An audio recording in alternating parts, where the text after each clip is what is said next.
సామెతలు 12:13 పెదవుల వలన దోషము అపాయకరమైన ఉరి, నీతిమంతుడు ఆపదను తప్పించుకుంటాడు. స్తోత్రం చెప్పండి హల్లెలూయా.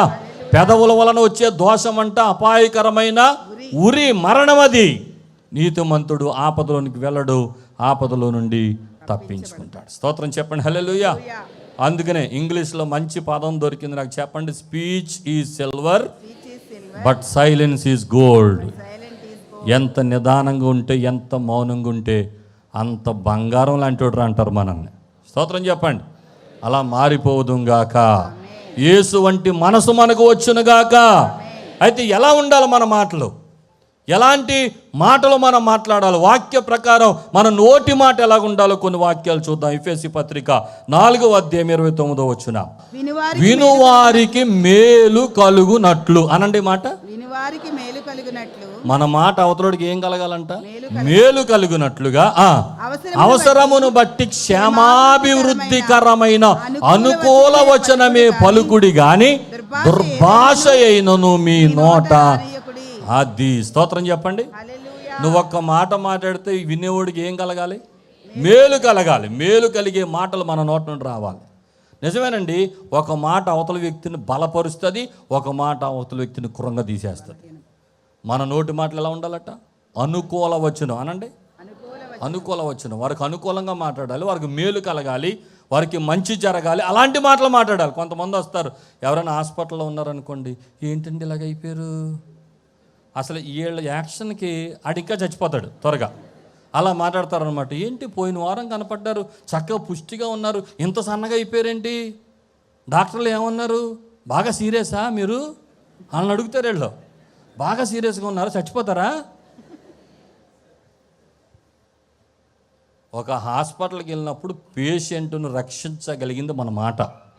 ఆమెం చెప్పండి. వాళ్ళకి బలాన్ని ఇవ్వగలిగింది మన మాట. ఆమెం చెప్పండి. మంచిగా చెప్పాలి. డాక్టర్ గారు చెప్పారండి, నర్సులు చెప్పారు, అడిగాను మీ పరిస్థితి, ఒక 2-3 రోజుల్లో డిశ్చార్జ్ అయిపోతారంట, చాలా బాగుందంట ఆరోగ్యం, మీది ఏం లేదంట అండి, అన్ని నార్మల్ రిపోర్ట్సేనంట అని మంచిగా అనుకూల వచనాలు పలుకుతున్నప్పుడు వాళ్ళకి ఏమొస్తుంది? ధైర్యం వస్తుంది, బలం వస్తుంది.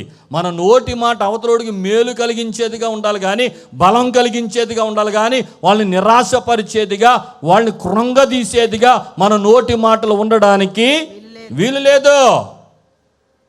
ఒక 5 సార్లు ఉద్యోగానికి వెళ్ళి రిజెక్ట్ అయ్యాడు అనుకోండి, వెంటనే చూసి ఏమంటారు? ఇంక రాదు నీకు, అయిపోయింది. 5 సార్లు తప్పిందంటే ఇంక నీకు ఉద్యోగం ఎందుకు? నువ్వేంటి గ్యారంటీ? అనుకూల వచనం పలకొచ్చుగా, శుభవచనం పలకొచ్చుగా, దేవుని నామములో నేను ప్రార్థన చేస్తాను, ఈసారి తప్పకుండా నువ్వు ఇంటర్వ్యూలో జయం పొందుతావు అని చెప్పొచ్చు కదా. చెప్పరు కొంతమంది. అందుకే చెప్తున్నాను, జీవ మరణములు ఏది పడితే అది మాట్లాడకూడదు. మనం శుభమే పలకాలి, అనుకూల వచనమే పలకాలి. వాళ్ళకి ధైర్యాన్ని ఇచ్చే మాట పలకాలి. ఏమవుదండి? ఈ పరిస్థితుల్లో ప్రభువు మీతో ఉన్నాడు, మీ చేతులు పట్టుకుని పైకి లేపుతాడు, మీ అప్పులు తీరిపోతాయి, యేసయ్య అద్భుతం చేస్తాడు మీ జీవితంలో. స్తోత్రం చెప్పండి. మీ జీవితంలో తప్పకుండా ఇల్లు కట్టుకుంటారండి. నాకు సహాయం చేసిన దేవుడు మీకు కూడా చేస్తాడండి. అనుకూలమైన వచనం పలకండి, ఆశీర్వాదకరమైన వచనం పలకండి. మీరు మీ చేతనైనంత మట్టుకు అందరితోనూ సమాధానంగా ఉండు నిమిత్తం అనుకూలమైన వచనమే పలకండి. స్తోత్రం కలుగునుగాక. మీ పిల్లల విషయంలో కూడా నేను చెప్పే మాట ఒక దైవజనుడిగా, శాప వచనాలు ఎవరికి పెట్టకండి. కొంతమంది పిల్లలు విసిగిస్తుంటే తెలియకో తెలుసో అల్లరి చేస్తుంటే, రేపు పనికి మానుడా, ఎందుకురా నువ్వు దేనికి పనికిరావురా ఇలా మాట్లాడతారు. ఆడు నిజంగానే చివరికి దేనికి పనికి రాకుండా అయిపోతాడు. అలాంటి మాటలు మాట్లాడకండి. మీ పిల్లల్ని దగ్గర తీసుకున్నానా, ప్రభు నిన్ను ప్రేమిస్తున్నాడు రా, నిన్ను ఆశీర్వదిస్తాడు, ఇంకా నువ్వు పైకి వస్తావు, నువ్వు జీవితంలో గొప్ప నీ స్థితి ఉందో నీ జీవితంలో, కంగారు పడకు, దేనికి కంగారు పడకు, నీ కొరకు ప్రార్థన చేస్తున్నాను, అనుకూల వచనం పలుకు, మంచి మాట పలుకు, మంచి శుభం చెప్పు. నీ నాలుకలో నుండి ఆశీర్వచనము శాపవచనం బయటికి తీసుకురావద్దు, ఆశీర్వచనమే పలుకు. దేవుడు మీ జీవితంలో ఆశ్చర్యమైన కార్యాలు జరిగిస్తాడు. స్తోత్రం చెప్పండి. హల్లెలూయా, హల్లెలూయా, హల్లెలూయా. తీతు పత్రిక 3:2 చదువుదాం. ప్రతి సత్కార్యము చేటకు సిద్ధపడి ఉండవలెననియు. అందరూ చదవండి అన్నమాట. మనుషులందరి ఎడల సంపూర్ణమైన సాత్వికమును కనపరచుచు ఎవనిని దూషింపక జగడమాడని వారును శాంతులనై ఉండవలెనని వారికి జ్ఞాపకము చేయము. మరలా చదవండి. అక్కడ మనుషులందరి ఎడల, అక్కడ నుండి చదవండి. సాత్వికం ఉండాలి, ఎవరిని దూషించకూడదు, జగడమాడకూడదు, శాంతులనై. ఎవరి ఎడల? ఆ మాట చెప్పాలి. ఎవరి ఎడల? మనుషులందరి ఎడల అనుందా? ఏమండి, మీ కుటుంబం ఎడల అనుందా? అందరూ చెప్పండి. మనుషులందరి ఎడల అనుందా? మీ సంఘము వారి ఎడల అనుందా? మనుషులందరి ఎడల అనుందా? మీ డినామినేషన్లతోనే అనుందా? చెప్పండి గట్టిగా. మనుషులందరి ఎడల ఉందా? నీ డాక్టరీన్ తోనే అనుందా? గట్టిగా చెప్పండి, కొంచెం గట్టిగా చెప్పండి. మనుషులందరితోనూ సమాధానంగా ఉండాలా, లేకపోతే నీ కులపోళ్ళతోనే సమాధానంగా ఉండాలా? అందరి ఎడల అనండి గట్టిగా. మనుషులందరి ఎడల ఎలా ఉండాలి?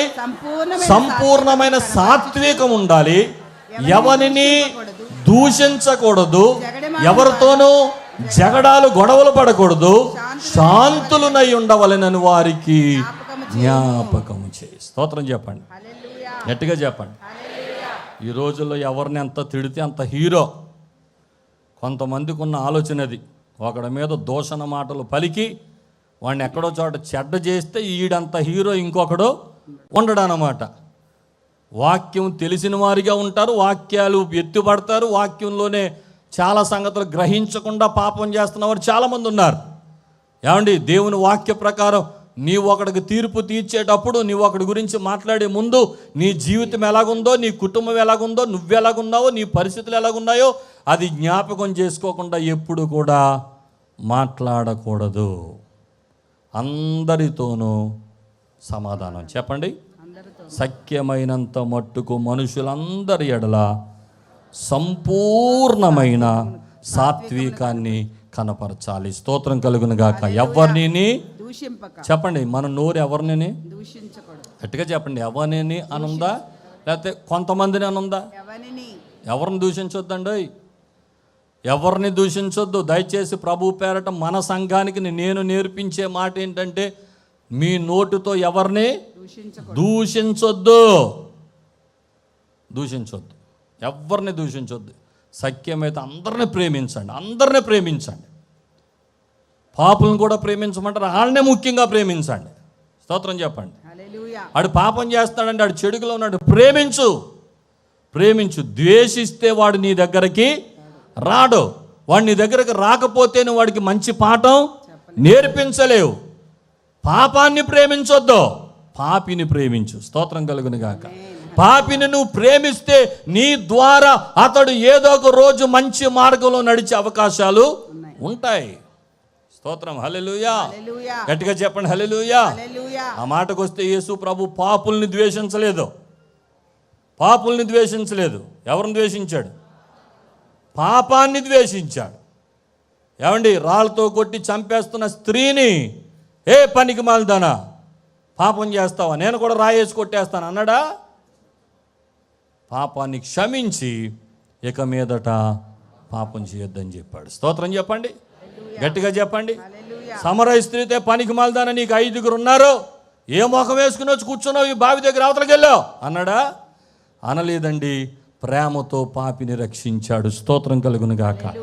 అవతలోడు పాపైనా, దుర్మార్గుడైనా, అవతలోడు తప్పు ఉన్నా ప్రేమతోనే చెప్పాలి తప్ప, నీకు చెప్పాలనిపిస్తే, నీది దైవికమైన మనసు అయితే, ఏమండి, నీకు నిజంగా అతని మీద భారం ఉంటే, అతను సరిచేయాలనుకుంటే, ఏమండి, అతడు బాధపడేలాగా చెప్తే ఎవడు నీ దగ్గరికి రాడు. అతను మంచి మనసుతో మాట్లాడితే అందరూ మార్పు చెందుతారు. స్తోత్రం కలుగును గాక.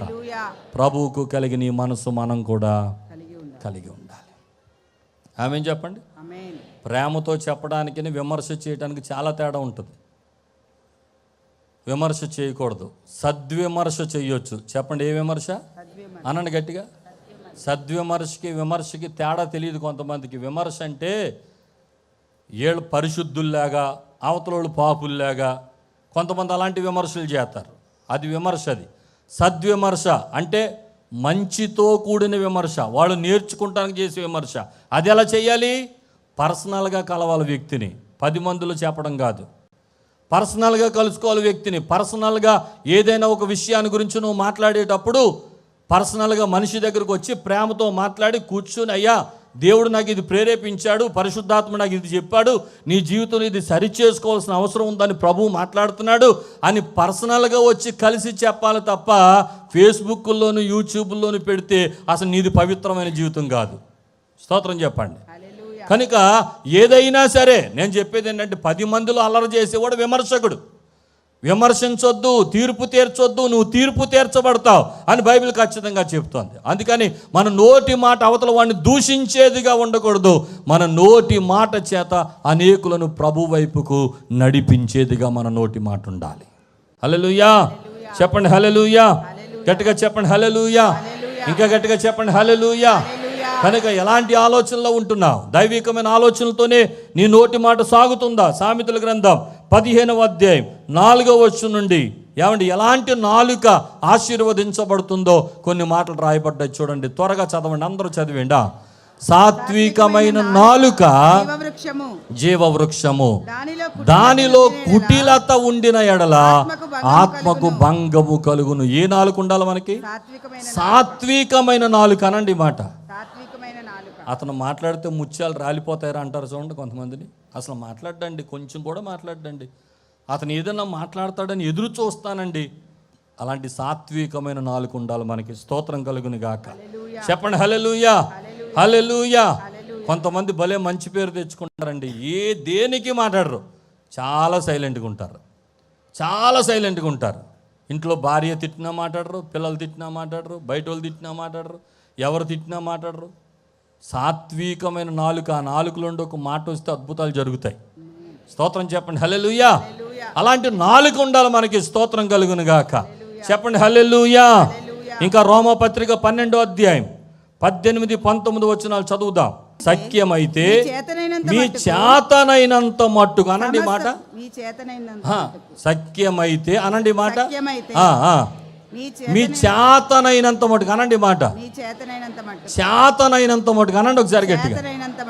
నీ చేతనైతే, అది దేవుడు అన్నాడు, నీ చేతనైతే మనుషులందరితోనూ సమాధానంగా ఉండరా. స్తోత్రం చెప్పండి, హల్లెలూయా. సఖ్యమైనంత మట్టుకు మనుషులందరితోనూ ఏముండాలి చెప్పండి? మనుషులందరితో ఏముండాలి చెప్పండి, గట్టిగా చెప్పండి.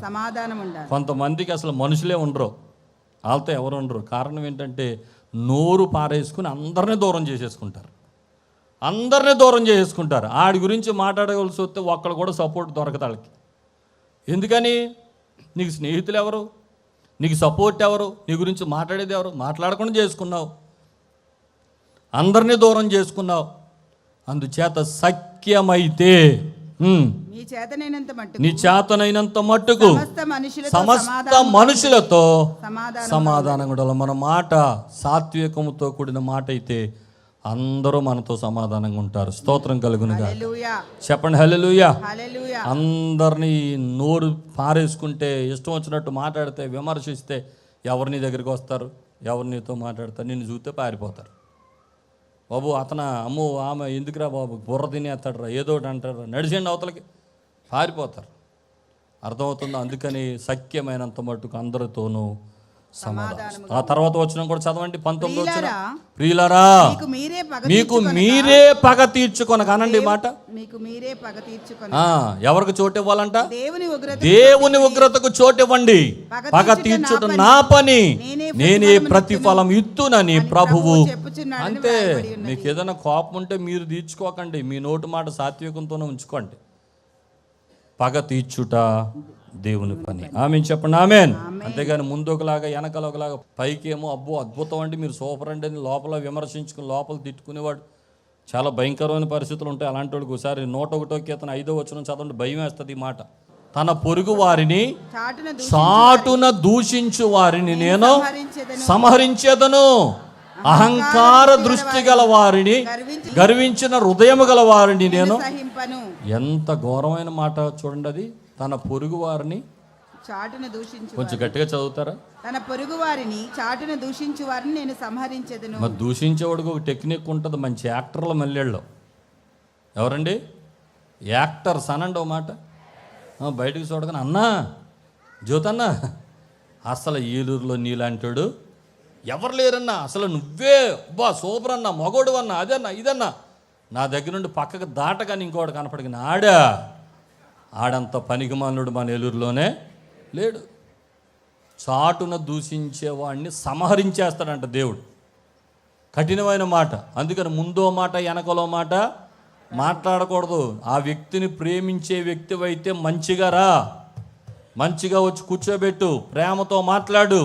ఇదిగో నీ గురించి ఎలా చెప్పుకుంటున్నారు, నీ గురించి ఎలాంటి వాదనలు ఉన్నాయి, నీ గురించి ఎలాంటి మాటలు ఉన్నాయి, ఏంటి సంగతి అని ప్రేమతో మాట్లాడు. మాట్లాడితే వాస్తవాలు తెలుస్తాయి, మాట్లాడితే మంచి తెలుస్తుంది. స్తోత్రం కలుగును గాక. అంతేగాని చాటున దూషించుకోవడం, చాటున ఒకలాగా మాట్లాడతాం, ముందు ఒక యాక్టింగ్ వెనకాల ఒక యాక్టింగ్ చేయకూడదు. దేవుని వాక్యం సెలవిస్తుంది, అలాంటి గర్వపు హృదయాలను ఆయన సహించడట. అర్థమవుతుందా? అందుచేత వాక్య ప్రకారం మన నోటి మాట నిర్మలమైన మాటగా ఉండాలి. స్తోత్రం కలుగును గాక. చెప్పండి హల్లెలూయా. ఇంకా గట్టిగా చెప్పండి హల్లెలూయా. ఇంకా బిగ్గరగా చెప్పండి హల్లెలూయా. కనుక చూడండి, ఇలాగే కొంతమంది అబద్ధికుల మాటలు ఉంటాయి, అవి కూడా మాట్లాడకూడదు, అబద్ధాలు మాట్లాడకూడదు. సామెతలు 12:22 చదవండి కొంచెం గట్టిగా. సామెతలు 12:22. మన మాటలు ఎలాగుండాలో ఈ రోజున ప్రభువు నేర్పిస్తున్నటువంటి చక్కటి మాటలు త్వరగా గట్టిగా చదవండి. అబద్ధమాడు పెదవులు కొంచెం గట్టిగా చెప్తారా? అబద్ధమాడు పెదవులు యెహోవాకు హేయములు, సత్యవర్తనులు.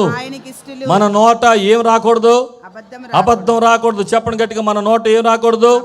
అబద్ధం రాకూడదు. యాకోబు 3:14 సత్యమునకు విరోధముగా అబద్ధం ఆడవద్దు అని ఖచ్చితంగా దేవుని వాక్యం సెలవిస్తూ ఉంది. ప్రసంగి 5:5-6 నీ దేహమునకు శిక్షకు లోపరుచునంత పని నీ నోటి వల్ల జరగనియొద్దు అని చెప్తాడు. నోటి మాట మన జీవితానికి దేవునికి దగ్గరగా ఉంటామా దూరం చేయటమా అనేది మన నోటి మాట మీద ఆధారపడి ఉంది. అబద్ధాలు పలకొద్దు అని ఖచ్చితంగా దేవుడు మాట్లాడుతున్నాడు. స్తోత్రం కలుగును గాక. ఏమండి, ప్రకటన గ్రంథం 21:8 అబద్ధికులందరూ ఎక్కడికి వెళ్ళిపోతారో రాశాడు. చూడండి ఒకసారి, తలపైకి ఎత్తి మాట గట్టిగా చదవండి. పిరికి వారును, గట్టిగా చదవండి, అవిశ్వాసులను, అసహ్యులను, నరహంతకులను, వ్యభిచారులను, మాంత్రికులను, విగ్రహారాధికులను, అబద్ధికులందరూ అగ్ని గంధకములతో మండు గుండములో పాలు పొందెదరు. తెలిసి తెలియని ప్రచారాలు చేస్తే, తెలిసి తెలియని అబద్ధాలు మాట్లాడితే నరకాగ్ని వెళ్ళిపోతావు, జాగ్రత్త. స్తోత్రం చెప్పండి. అందుకనే అబద్ధములు మాట్లాడకూడదు. అగ్నిగుండంలో పడిపోతావు, అగ్నిగుండంలో పడిపోతావు. ఆమేన్ చెప్పండి హల్లెలూయా. గట్టిగా చెప్పండి హల్లెలూయా, హల్లెలూయా. అపోస్తలుల కార్యం 5వ అధ్యాయంలో అననీయ సప్ఫీరా అబద్ధమాడి ప్రాణాలు పోగొట్టుకున్నారు. 2వ రాజుల గ్రంథం 5వ అధ్యాయంలో గెహజీ అబద్ధమాడి కుష్టి రోగాన్ని తెచ్చుకున్నాడు. అబద్ధాలు మాట్లాడకూడదు. స్తోత్రం కలుగును గాక. కీర్తనకారుడు 15వ కీర్తనలు రాస్తాడు, నీ గుడారంలో అతిథిగా ఉండదగిన వాడు ఎవడు? నిజము పలుకువాడే. అట్టివాడు నిజము పలుకువాడే. స్తోత్రం కలుగును గాక. హల్లెలూయా. ఏమంటే బైబిల్లో కొన్ని రకాలైన మాటలు ఉన్నాయి, స్పీడ్గా రాసేసుకోండి. కొన్ని రకాలైన మాటలు చెప్తాను, స్పీడ్గా రాసేసుకోండి. 1, కపటమైన మాటలు. కీర్తన 52:2-5 కపటమైన మాటలు. కీర్తన 52:2-5 కొండెగాని మాటలు. సామెతలు 26:20 సామెతలు 26:20 సామెతలు 26:22 సామెతలు 11:13 ఈ వచనాలన్నీ కూడా కొండెగాని మాటలు. పగవాని మాటలు. సామెతలు 26:24-27 పగవాని మాటలు. సామెతలు 26:24-27 కత్తిపోటి వంటి మాటలు. కొంతమంది మాట్లాడితే కత్తులు దిగిపోతాయి కడుపులో, అలాంటి మాటలు మాట్లాడతారు. కత్తిపోటి వంటి మాటలు. సామెతలు 12:18 కుటిలమైన మాటలు. సామెతలు 8:13 6:12 సామెతలు 8:13 6:12 అపవిత్రమైన మాటలు. 2వ తిమోతి 2:16 అపవిత్రమైన మాటలు. 2వ తిమోతి 2:16 గర్వపు మాటలు. సామెతలు 29:23 18:13 13:10 గర్వపు మాటలు. జారస్త్రీ మాటలు. సామెతలు 5:3-4 ఇవన్నీ కూడా వాక్యానికి వ్యతిరేకమైన మాటలు. ఇలాంటి మాటలు మనలో ఉండకూడదని ప్రభువు మాట్లాడుతున్నాడు. స్తోత్రం చెప్పండి హల్లెలూయా. ఏమండి మోషేను గురించి దేవుడు ఒక అద్భుతమైన సాక్ష్యం చెప్పాడు. నేను ముగింపులోకి వస్తున్నాను. సంఖ్యాకాండం 12:3 యెహోవా మాట వినను. మోషే ఆ, భూమి మీద ఉన్న వారందరిలో మోషే భూమి మీదనున్న వారందరిలో మిక్కిలి సాత్వికుడు. అందరూ చెప్పండి మాట, ఎంత మంచి సాక్ష్యం, అందరూ చెప్పండి. మోషే భూమి మీద ఉన్నవారు అందరిలో మిక్కిలి సాత్వికుడు. ఆ తర్వాత యెహోవా 12:7-8 12:7-8 అతడు నా ఇల్లంతటిలో నమ్మకమైన వాడు. భావములతో కాదు దర్శనమిచ్చి ముఖాముఖిగా అతనితో మాట్లాడతాను. అతడు యెహోవా స్వరూపమును నిదానించి చూచును. కాబట్టి నా సేవకుడైన మోషేకు విరోధముగా మాట్లాడు మీరేలా భయపడలేదు. ఎంత మంచి సాక్ష్యాన్ని మోషే గురించి దేవుడు చెప్పాడు. అయినా సరే ఒక మాట చెప్తాను వినండి. మోషే పాలు తేనెలు ప్రవహించు కానానులోనికి అడుగు పెట్టలేకపోయాడు. అడుగు పెట్టలేదు. ఎందుకో తెలుసా? దానికి ఒకే ఒక్క కారణం. 106వ కీర్తన 32-33 మెరీబా జలముల యొద్ద వారు ఆయనకు కోపము పుట్టించిరి, కావున వారి మూలముగా మోషేకు బాధ కలిగెను. తర్వాత ఎట్లనగా వారు అతని ఆత్మ మీద తిరుగుబాటు చేయగా అతడు తన పెదవులతో కాని మాట పలికెను. ఏం చేశాడు? పెదవులతో అలా మాట పలకటం వల్ల మోషే పాలు తేనెలు ప్రవహించు కానాన్లోకి వెళ్ళాడు. ఏం మాట్లాడాడు? సంఖ్యాకాండం 20:10 తరువాత మోషే అహరోనులు ఆ బండ ఎదుట సమాజమును పోగు చేసినప్పుడు అతడు వారితో ద్రోహులారా వినుడి. ఏమన్నాడు? గట్టిగా చెప్పండి, ఏమన్నాడు? ఆ ఒక్క మాట దేవుడు సహించలేదు. ద్రోహులారా అని పిలిచినందుకు, కాని మాట పలికినందుకు దేవుడు సహించలేదు. యెహోషువ వెళ్తాడు కానీ నువ్వు వెళ్ళవు, పక్కన పెట్టేశాడు దేవుడు. అందుకని మన నోటి మాట కొన్నిసార్లు మనకు చేరాల్సిన గమ్యంలో మధ్యలో ఆపేస్తాయి. మన నోటి మాటలు దేవుని రాజ్యానికి చేర్చలేవు. కొన్నిసార్లు అపవిత్రమైన మాటలు, కుటిలమైన మాటలు, పగతో కూడిన మాటలు, దేవునికి వ్యతిరేకమైన మాటలు మాట్లాడితే కొన్నిసార్లు చేరాల్సిన గమ్యానికి మనం చేరలేము. నోటి మాటలు చాలా జాగ్రత్తగా ఉండాలి. దేవునికి స్తోత్రం చెప్పండి ఒకసారి గట్టిగా. మత్తయి సువార్త 5:22 ఏం చెప్పాడు? ఒక మాట చదువుదాం. నేను మీతో చెప్పినది ఏమనగా, అందరూ చదవండి, గట్టిగా చదవండి. తన సహోదరుని మీద కోపపడు ప్రతివాడు విమర్శకులో నగును, తన సహోదరుని చూచి వ్యర్థుడా అని చెప్పేవాడు మహాసభకులో నగును, ద్రోహి అని చెప్పువాడు. ఏమన్నాడు మోషే? ద్రోహులారా. చెప్పండి, ఏమన్నాడు మోషే? ఏమంటే ద్రోహి అని చెప్పేవాడు ఎక్కడికి వెళ్ళిపోతాడు? ఆ 3 మాటలు చదవండి. ఒకటి, సహోదరుని మీద కోపపడు ప్రతివాడు విమర్శకులోనవుతాడు. సహోదరుని చూచి వ్యర్థుడా అని చెప్పువాడు మహాసభకులోనవుతాడు. ద్రోహి అని చెప్పువాడు ఏమంటారు? కొన్నిసార్లు వ్యర్థుడా అనే మాట చాలా ఈజీగా వచ్చేద్దాం మన నోటి నుండి. చాలా జాగ్రత్త. ఎవరిని చూసి వ్యర్థుడా అనొద్దు. వ్యర్థుడా అంటే తెలుగులో అనరు మనోళ్ళు, ఇంగ్లీష్లో అంటారు. ఏమని? Waste fellow. చాలా ఈజీగానే వేస్తావు. వేస్ట్ ఫెలో అంటాడు, మహాసభకు లోనవుతావు అంట మాట మాట్లాడు. యూజ్లెస్ ఫెలో అంటారు కదా, యూజ్లెస్ ఫెలో అంటాడు. మాట్లాడకూడదు మనం. ఎవరి జీవితాన్ని గురించి వాడే తీర్పులో నిలబడతాడు. మనం ఒకరి జీవితాన్ని గురించి తీర్పులోనికి తేకూడదు. తీర్పు తీర్చుట మన పని కాదు. స్తోత్రం చెప్పండి. ఎవరిని అనకండి అలాగా. మీ ఇంట్లో వాళ్ళని కూడా అనకండి. వ్యర్థుడా, ద్రోహి, ఇలాంటి మాటలు ఎవరి గురించి పలకొద్దు. మన నోరు నిష్కల్మషమైన నోరుగా ఉండాలి. స్తోత్రం కలుగును గాక. చెప్పండి హల్లెలూయా. గట్టిగా చెప్పండి హల్లెలూయా. యోబు లాంటి నోరు ఉండాలి మనకి. యోబు చూడండి 2:10 యోబు గురించి దేవుడు ఇచ్చిన ఒక మంచి స్టేట్మెంట్, మంచి మాటలు మనకు కనబడతాయి. యోబు గురించి రాయబడిన మాటలు అక్కడ చూడండి 10 అందుకు అతడు మూర్ఖురాలు మాట్లాడినట్లుగా నువ్వు మాట్లాడుచున్నావు. మనము దేవుని వలన మేలు అనుభవించుదుమా, కీడును మనము అనుభవింప తగదా నేను. స్తోత్రం చెప్పండి హల్లెలూయా. ఎలా మాట్లాడుతున్నావు అన్నాడు. అందరూ చెప్పండి. అందుకు అతడు, అరే దేవుని దూషించి చావచ్చు కదయ్యా, ఎందుకయ్యా జీవితం అని మాట్లాడుతుంటే ఒకే ఒక మాట అన్నాడు, మూర్ఖురాలు మాట్లాడినట్టు. మూర్ఖురాలా అన్నాడా? ఆ మాట కూడా పలకలేదంట. భార్యని కనీసం దూషించి మాట్లాడలా. అమ్మ మూర్ఖురాళ్ళు మాట్లాడినట్టు మాట్లాడుతాం, అది మూర్ఖురాళ్ళు మాట్లాడతారు, నువ్వెందుకు మాట్లాడుతున్నావు అలా మాట్లాడదు. దేవుడు ఇచ్చినప్పుడు ఒకలాగా తీసుకున్నప్పుడు ఇంకొకలాగా ఉండకూడదు. మనం మూర్ఖురాలు మాట్లాడినట్లుగా మాట్లాడొద్దు. స్తోత్రం చెప్పండి ఒకసారి గట్టిగా, ఇంకా బిగ్గరగా స్తోత్రం చెప్పండి. ఆ మాట చెబుతూ కింద వచనంలో ఈ సంగతులలో ఏ విషయమందును యోబు నోటి మాటతోనైనను ఎంత కోపం వచ్చేసినా సరే నోటి మాటతో కూడా మనం పాపం చేయకూడదు. ఎంత ద్వేషం వచ్చేసినా సరే నోటి మాటతో కూడా మనము చెప్పండి పాపము చేయకూడదు అనండి ఒకసారి. సహించాలి అనండి, కొంచెం గట్టిగా అనండి. సహించాలి అనండి. యేసు ప్రభు దగ్గర అదే చదువుకున్నాం మనం ఆ మాటలో. మొదటి పేతురు పత్రికలో ముగింపులోకి వస్తున్నాను. మొదటి పేతురు పత్రిక 2వ అధ్యాయం 21 నుండి 23 వచనాలు చదవం కదా. 22, 23 వచనాలు చూడండి ఒకసారి. 22 ఆయన పాపము చేయలేదు, ఆయన నోట మనకు మాదిరి ఎవరో చెప్పండి ఇప్పుడు గట్టిగా చెప్పండి. మనకు మాదిరి ఎవరు? యేసు ప్రభువే మాదిరి. యేసు ప్రభు నోట ఏ కపటమును కనబడలేదు. మన నోరు ఎలాగుండాలి? కపటము లేని నోరుగా ఉండాలి. చెప్పండి, ఎలా ఉండాలి మన నోరు? 23వ వచనమా, ఆయన దూషించబడుతున్నాడు కానీ బదులు అంతమంది కొట్టేస్తుంటే, ఉమ్మి వేస్తుంటే, ఆయన వస్త్రాలు పెరికి వేస్తుంటే, గెడ్డం పెరికి వేస్తుంటే, జుట్టు పెరికి వేస్తుంటే, ఆయన కొరడాలతో కొడుతుంటే, చేత్కరిస్తుంటే ఆయన కోపం రాదా? అవతల వాడు దూషించే మాటలకు ప్రతి దూషణ చేయలేడా? చేయగలడు కానీ దూషించబడు బదులు దూషింపలేదు.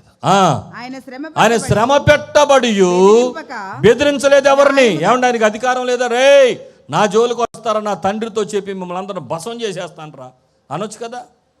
ఎవరిని బెదిరించలేదు ఆయన.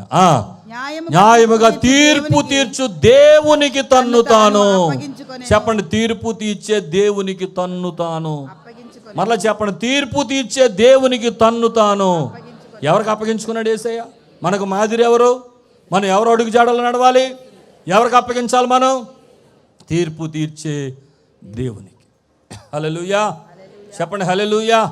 ఆ తర్వాత ఇంకా ఆఖరి మాట చదువుదాం చూడండి. ఆఖరి మాట చదువుదాం చూడండి. మత్తయి సువార్త 12వ అధ్యాయం 36వ వచనం. నేను మీతో చెప్పినది ఏమనగా, మనుషులు పలుకు వ్యర్థమైన ప్రతి మాట లెక్క చెప్పవలసి ఉండును. మన మాటల్లో ఏముండకూడదు? వ్యర్థమైన మాటలు ఉండకూడదు. ఉంటే చెప్పండి, వ్యర్థమైన ప్రతి మాటకి లెక్క చెప్పాలి. అందుకని ఒక్క మాట నోరు తెరిచి మాట్లాడే ముందు మనం చాలా ఆలోచించాలి, చాలా జాగ్రత్తగా ఉండాలి. వాక్యానుసారమైన మాటలే మన నోటి నుండి బయటికి రావాలి. బైబిలు చాలా కష్టతరమైంది, చాలా ఆశీర్వాదకరమైంది. ఆమేన్ చెప్పండి. బైబిల్ చెప్పే పథ్యం మనం చేయగలిగితే ఆరోగ్యవంతకరమైన క్రైస్తవ్య జీవితాన్ని అనుభవిస్తాం మనం. ఆమేన్ చెప్పండి. ఆరోగ్యకరమైన విశ్వాస జీవితం మనలో ఉంటుంది. స్తోత్రం. కనుక వాక్యం కష్టమైనా సరే ప్రాక్టీస్ పెట్టాలి, ప్రాక్టీస్ చేయాలి, దాని ప్రకారం జీవించాలి. వేస్ట్ మాటలు మాట్లాడుకోకూడదు. ఊరికినే ప్రతి దాని గురించి తీర్పు తీర్చడం, ప్రతి దాని గురించి మాట్లాడడం చేయకూడదు. దేవునికి తన్ను తాను అప్పగించుకున్నాడు. చెప్పండి, దేవునికి తన్ను తాను అప్పగించుకున్నాడు. ఉదయకాల సమయంలో పరిశుద్ధాత్మ దేవుడు మనతో మాట్లాడుతుండగా ఇప్పటికే నోటి దోషం నీ ఇంటిలో శాపమై ఏలుతుందేమో. నీ నోటి దోషం ఇప్పటికే నీ జీవితంలో అనేక సార్లు భయంకరమైన వైఫల్యాలకు దారితీసిందేమో, శత్రువులను పెంచిందేమో, ఏమండి మీ ఇంట్లో భయంకరమైన పరిస్థితులను తీసుకొచ్చిందేమో. ఈ రోజున ఒక క్షమాపణ అడిగి ప్రభువుని, ప్రభువా నన్ను క్షమించు, నా నోటి మాటలు, నా హృదయ ధ్యానములు నీ దృష్టికి అంగీకారములగునట్లుగా నన్ను ఆశీర్వదించండి అని ప్రభు సన్నిధిలో ప్రార్థన చేద్దాం. ఒక్క నిమిషం మీ కుడి చేయి పైకి ఎత్తి కండ్లు మూసుకొని, ప్రభువా వాక్యానుసారంగా జీవించే కృప నాకు దయచేయండి అని ఒక మాట అడగండి. నీ కొరకు నా కొరకు ఆయన సిలువలో మరణిస్తూ నేర్పించిన అద్భుతమైన పాఠం. దూషించబడి బదులు దూషించక, ఎవరిని బెదిరింపక, తన నోటితో కూడా పాపము చేయకుండా కల్మషము లేని ప్రేమ మన కొరకు కనపరిచాడు యేసయ్య. ఆ సిలువ ప్రేమ నిన్ను ప్రభావితం చేస్తుంది.